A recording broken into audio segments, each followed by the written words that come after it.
Hi guys, welcome back to my YouTube channel. I hope you're all doing well. So in today's video I'm just going to be talking through and doing a little update on what it was like to purchase the Chloe Tess and how I found like owning it, and just some of my thoughts, things I like, things that I don't like, and just kind of do like a 6 months later of owning it video. Not sure what I'm actually going to title it yet, but I hope that makes sense. I've got some like key points that I want to cover on my phone. I'm going to keep this video pretty brief because I could probably ramble on about this bag for ages because I am a very big fan of it, but there is a couple of minor things that I've noticed throughout owning it that's happened and things like that. So yeah, I thought I would just give you a bit of an honest 6 months later progress owning a designer bag video. But before I get into it, I would love it if you could subscribe to my channel, and if you do enjoy the video, please do give it a big thumbs up. So around 6 months ago I purchased my first ever designer bag, which was this gorgeous Chloe bag. It's the Tess, and it's the smaller size and it's the colour Motty grey. As soon as I saw this bag years ago, I absolutely loved it, but I wasn't in a position to be buying designer handbags, so I decided to save up money and just kept putting it to one side, and then I was finally able to purchase it after a very long time of saving. And I don't really take buying designer goods like that lightly. It's not really something I do all the time. I've never really been someone that's like really interested in designer clothes and bags, but if I see something that I really like, and whether it's on trend, not on trend, in the new season, old season, whatever it is, if I like it, then I would purchase it. I don't necessarily follow all of like the designer trends and want to keep up with the next designer bag. It's just not really me.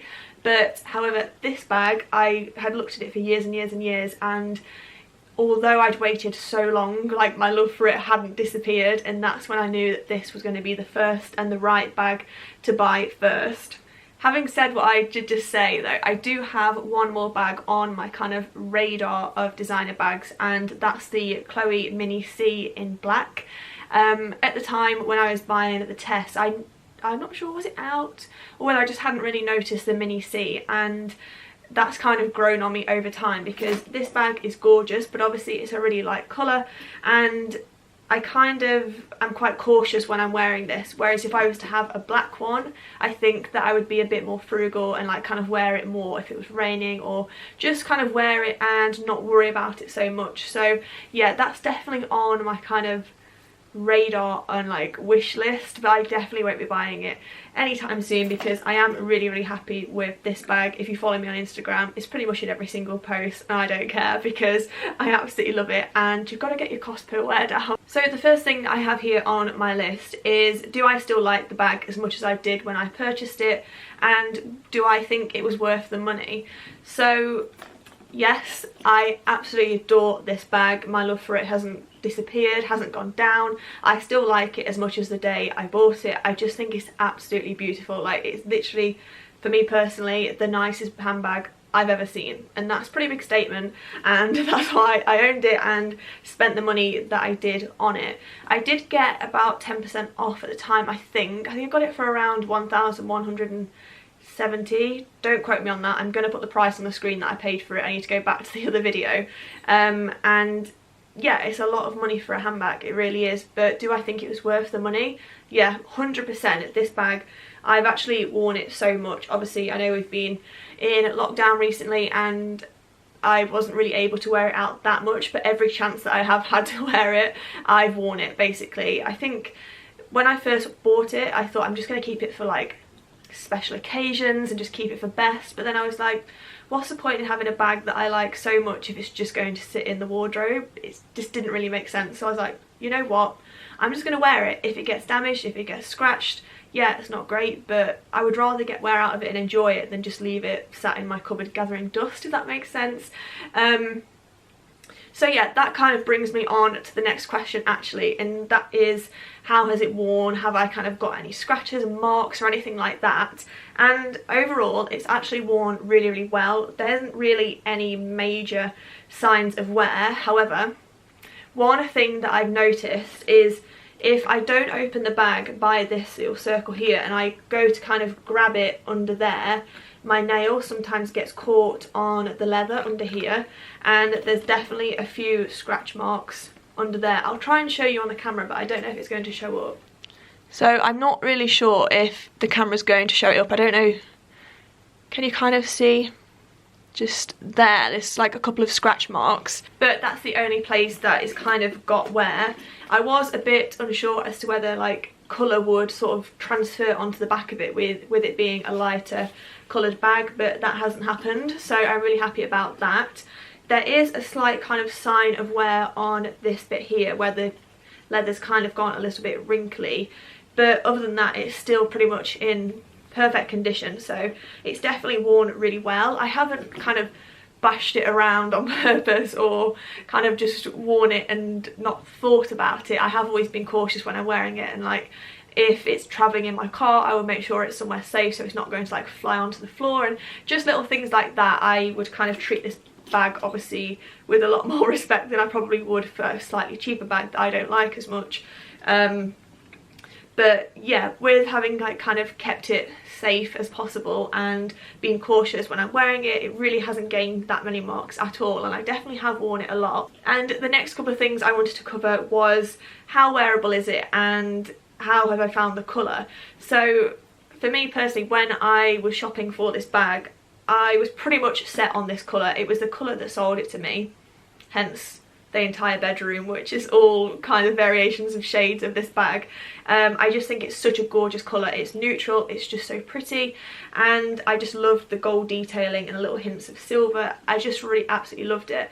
There was kind of like a 5% of me which thought, should I get the black because it would just be so much more wearable, would probably go with more clothes and just probably wouldn't scratch or damage quite as bad, but it was the colour that I liked, so I didn't go for the black in the end, and I have no regrets with that. And as for like wearability, this colour is actually really wearable. I've worn it all throughout kind of spring and summer with like pretty summer dresses and things, and now I've also started to transition it with blazers, and it just looks so gorgeous over them.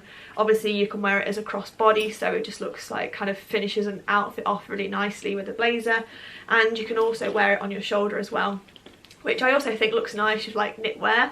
This bag's great for kind of dressing it up a little bit and also dressing it down. Obviously it's not really like a super kind of going out style bag, but it definitely does smart and casual, which I love, and I haven't really come across any colours that haven't really gone with it yet. I mean, my wardrobe is pretty neutral, so obviously it's not going to go with like bright bold colours, but yeah, because I've got such a neutral wardrobe, I only really wear like creams, browns, blacks, and it goes with all of them, so I haven't found the colour to be a problem at all.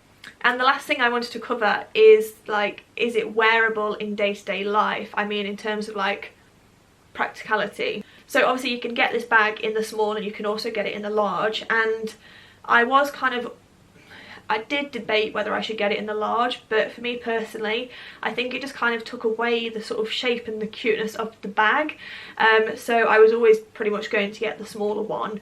And to be honest, it fits absolutely everything in that I need it to. At one point I think I had my camera, my purse, my phone and my car keys in it, so it can definitely hold a lot of stuff.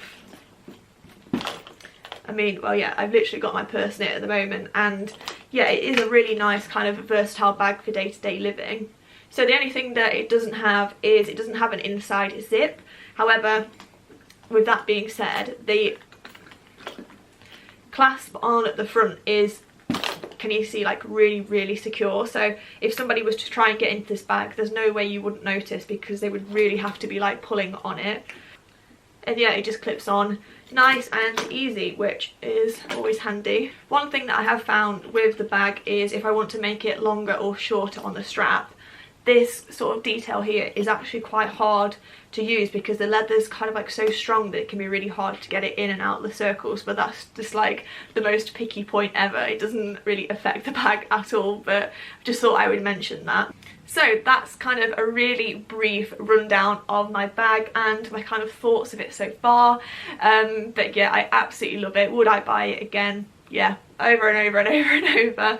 I don't think there's ever going to be a time that I don't love this bag, and I do just think it's absolutely gorgeous. And even when it's like 30 years old, I think I'll still be wearing it because I just love it. And the fact that I haven't kind of fallen out of love with it or liked it any less is such a good sign, because I can sometimes buy things and then get buyer's remorse and wish I hadn't bought it, because I would like something in the shop, get it home, take the tags off, and I'm like, oh, don't really like it. But that definitely hasn't happened with this bag. To be honest, I probably love it more than I did when I bought it. I think it's absolutely gorgeous. I know I keep saying that, but if you are interested in this bag and you're curious as to whether to get it and whether you think it will be like worth the money, from me personally, hands down, it's amazing. It really, really is, and I'm so happy with it. As I said before, I'm not the kind of person just to spend thousands on a bag here and there, so it was quite a big deal for me to buy it, and yeah, I have no regrets whatsoever, and I definitely am kind of interested in the Chloe Mini C, so maybe next year that could be my next purchase. But other than that, I really hope you have enjoyed this video, and if you're not already, make sure to come and follow me over on Instagram so you can see me and Tess out on our adventures. But yeah, other than that, don't forget to subscribe and give the video a big thumbs up, and I will see you in my next one.